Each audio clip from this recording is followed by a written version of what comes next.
presented by Sanket Music.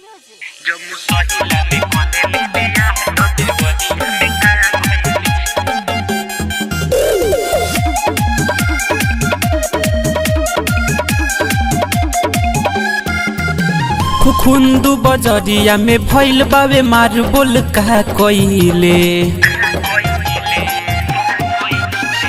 खुंदू बजरिया में भइल बावे मार बोल कहा कइले हाँ कहा कइले जम्मू सहिला में कलेले बियाह तो देवरिया में का गइले जम्मू सहिला में कलेले बियाह तो देवरिया में का गइले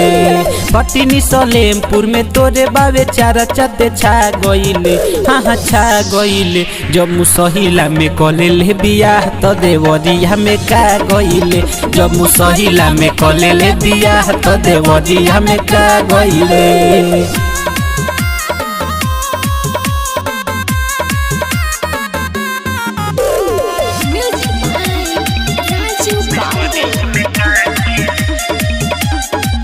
सुन महंगी भागलपुर में खेलले हे खइले भइले छिया छिया रे लाडू भागलपुर में बोले हे बाड़े तेहू लभ के बिहिया रे आगे बसा गइले रे महंगी भागलपुर में खेलले हे खइले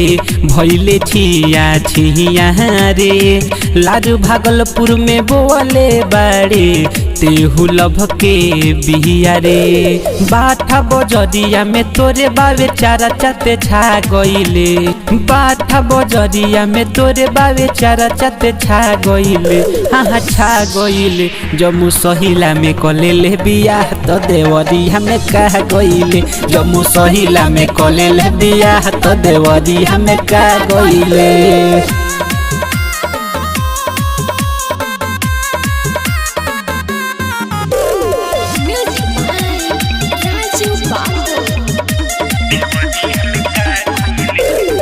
मुन्ना सोनू के खूबे लुटले खेलले खइले साथ में राहुल निराला देखले रहले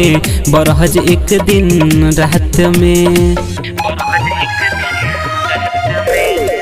मुन्ना सोनू के खूबे लुटले खेलले खइले साथ में राहुल निराला देखले रहले